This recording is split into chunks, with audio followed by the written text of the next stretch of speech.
To pair your phone for the first time, make sure that you have Bluetooth activated.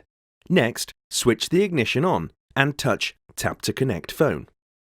The vehicle system is now discoverable. Go to the Bluetooth settings on your phone and search for New Devices. Select your vehicle's name. A passkey may be generated for certain phone models, and a confirmation message will appear on your phone and the vehicle's touchscreen. Check the passkey on the screen matches the one on your phone.